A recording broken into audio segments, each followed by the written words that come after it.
va passer à vos questions concernant vos chats, ou les chats en général. Et Marion Ruffier va donc vous répondre au mieux. Donc la première question est une question d'Hélène. Bonjour, mon chat est très agressif. On ne sait jamais si elle va faire un câlin ou nous dévorer. Voyez donc, elle peut mordre et griffer jusqu'au sang sans raison. Ça, c'est la supposition de la personne, parce qu'il y a peut-être une raison. Voilà. Est-ce qu'il y a une solution?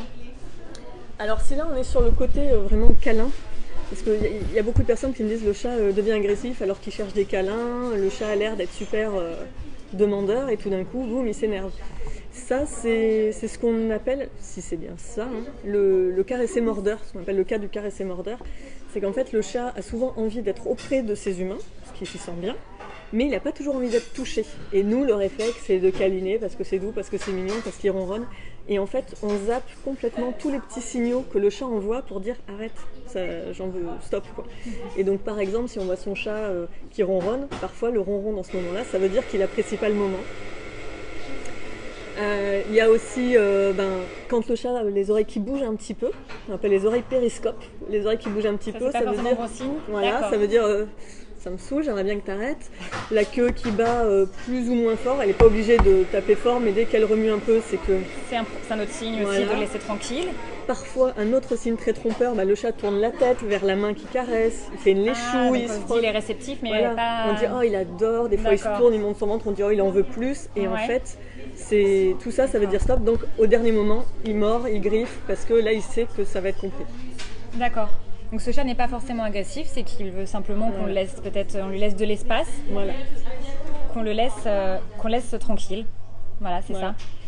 Sinon, vous pouvez faire appel à des comportementalistes qui se déplacent au domicile pour voir les solutions. J'en profite pour dire que j'ai une super équipe qui se déplace. Très bien, donc vous pouvez aller sur le site absolumentchat.com, c'est ça? Voilà. Pour demander de l'aide à l'équipe de Marion Ruffier. Question suivante, c'est une question d'Élise. Quand mon chat est en hauteur sur son arbre à chat, il n'aime pas que l'on s'approche de lui alors que c'est un chat adorable. Pourquoi? Quand il est sur son arbre à chat, il n'aime pas qu'on s'approche de lui? Oui. Peut-être pour les mêmes raisons que ce que j'ai évoqué tout à l'heure par rapport à l'agressivité, c'est qu'il est peut-être bien tranquille, il est installé, il n'a pas envie qu'on le dérange parce qu'il est tranquille, il s'apprête peut-être à dormir, donc c'est son espace et il n'a pas envie... Il recherche peut-être le calme en fait en haut de l'arbre à chat. Voilà. Et on a tendance à toujours vouloir faire des câlins, à se dire il est méchant, on ne veut pas, mais alors qu'en plus, respecter leur espace. Voilà. Et l'arbre à chat, comme il est en hauteur, le chat en hauteur se sent en sécurité. D'accord. Et donc il n'a pas envie qu'on vienne l'embêter quand il est là où il se sent bien. D'accord. Très bien, merci Marion. Une question de Anne-Laure. Bonjour, j'ai 2 chats à la maison. Un chat blanc de 3 ans, un chat noir de bientôt 7 mois. Ils s'entendent à merveille. Le souci, c'est que j'ai 2 litières à 2 endroits différents. Il y en a un, je ne sais pas lequel, qui fait ses besoins juste à côté de la litière. Et je ne comprends pas son message parce que nous changeons régulièrement la litière. On enlève les déjections régulièrement. Merci d'avance. Que peut-elle faire? Alors la malpropreté, c'est super récurrent. Je pense que c'est la raison des consultations numéro 1. Il y a beaucoup de questions sur ça. Ouais, c'est très très fréquent. Alors généralement, quand il y a les besoins qui sont faits à côté de la litière, le truc à tester en premier, c'est de mettre déjà les 2 bacs côte à côte, parce qu'il se peut que ce soit un endroit vraiment stratégique pour le chat, et donc il ait besoin que tout son marquage, parce que quand il élimine, petit pipi, petit caca, c'est du marquage aussi. Donc le truc, c'est de mettre 2 bacs, parce qu'il y a des chats qui n'aiment pas mélanger, ils vont garder un bac pour la petite commission, un bac pour la grosse commission. Et surtout, ce qui n'est pas précisé là, c'est possible que le bac soit fermé, donc une petite maison de toilette, et ça, c'est à éviter complètement. Donc peut-être que tout simplement en ôtant le couvercle, ça va passer. D'accord. On a une question de Florence. Bonjour, mon chat se fiche de son reflet. Il a tendance à venir s'asseoir devant un miroir de notre chambre. Ah d'accord, il se moque de lui-même. Enfin, c'est la supposition de la personne. Il s'assoit devant un miroir de leur chambre avec une baie vitrée et il gratte la surface vitrée. À quoi cela peut-il être dû? Ça peut être plein de trucs. On n'a pas de réponse, je veux dire, scientifique là-dessus. Il y a beaucoup de chats qui font ça? Il y a beaucoup de chats en tout cas qui reconnaissent complètement leur reflet.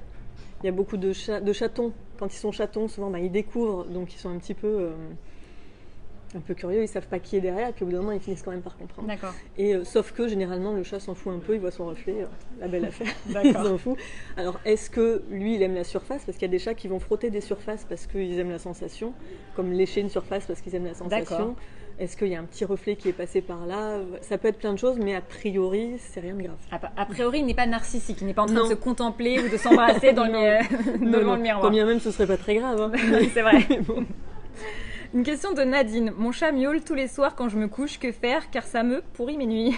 Ah. Alors, je sais pas si je peux en parler, mais j'ai créé un programme en ligne Oui. spécial sur l'agitation nocturne. Ce qu'on appelle l'agitation nocturne, c'est quand le chat fait le bazar toute la nuit et qu'il lui empêche de dormir. Ça peut venir de plein de facteurs différents. Donc là, ça va être dur de répondre. C'est un peu comme sur la malpropreté. C'est dur de répondre précisément parce que ça peut venir de plein de petites choses. Dire quelle est la raison principale là-dessus, c'est compliqué. Ça peut venir d'un manque de stimulation. Le chat a envie de jouer tout simplement. Et comme le chat va avoir un regain d'énergie en soirée, en début de soirée, ben lui, il veut jouer. Surtout s'il a été tout seul toute la journée. Ça peut être souvent la nourriture, quand je parlais tout à l'heure de la nourriture à volonté qui est importante. Un chat qui n'est pas nourri à volonté peut être dans une angoisse d'avoir D'accord. encore toute la nuit à passer, donc il réclame. D'accord. Et le hic, c'est généralement quand soi-même on répond au chat, donc où on se lève, on joue avec lui, on donne une friandise, le chat a intégré que c'était une communication. Donc c'est assez compliqué de répondre là en peu de temps à cette problématique-là, mais il faut creuser un petit peu plus pour savoir quel est le déclencheur en fait de ce comportement. Alors, une question de Dan. Bonjour, comment je peux apprendre à mon chat d'arrêter de mordre fort et me planter ses griffes quand je joue avec lui? Ah! Alors ça dépend aussi. Est-ce que Dan joue avec son chat avec les mains Bah, ou avec probablement. les pieds? Ah, ou avec les? Ou avec les pieds, en tout cas avec le corps? Oui, probablement, puisqu'il Voilà. sent les griffes. Voilà. Donc, Quand j'imagine on que- joue avec son chat avec les mains, souvent le chaton c'est vachement rigolo, on fait la boxe, tout ça. Sauf que quand ils grandissent, les crocs sont plus forts, les griffes sont plus serrées aussi. Donc il faut surtout jamais jouer avec les mains, avec les pieds. Donc si là c'était le cas, déjà il faut stopper complètement ça. Il faut D'accord. privilégier les balles, les cannes à chat. Et dans l'idéal, dans la mesure du possible, ça dépend de notre comment on tient la douleur. L'idéal, c'est que si le chat mord, on ne réagit pas du tout. Mais on ne le regarde d'accord. pas, on ne lui parle pas, on fait rien. Et en fait, vu que la proie reste immobile, c'est pas marrant pour le chat. Donc, D'accord. généralement, il va s'arrêter. Il va peut-être reprendre un coup. Et si on ne bouge pas et qu'on est complètement indifférent, généralement, il va s'arrêter tout seul. D'accord. Ça dépend l'intensité de la morsure Ouais, et de j'imagine soi-même que comment on gère. ça Mais peut être moi, dur. pour avoir eu pas mal de chatons, ça a toujours très bien fonctionné comme ça. Très bien, merci. On passe à une question de Jules. Mon chat regarde toujours dehors alors qu'il ne peut pas sortir. Je n'ai qu'un balcon et peur qu'il tombe. Cela veut-il dire qu'il a besoin de sortir? Est-ce qu'il est frustré, ce chat, ou il contemple simplement l'extérieur? Ça ne veut pas forcément dire qu'il est frustré. Moi, je recommande en appartement d'avoir toujours plein d'accès pour que les chats puissent regarder aux fenêtres et, si possible, à n'importe quelle fenêtre de l'appartement. Comme ça, il peut avoir plein de vues différentes. Donc ça va enrichir son quotidien. Là, pour le coup, s'il y a un balcon, c'est dommage qu'il ne puisse pas profiter du balcon.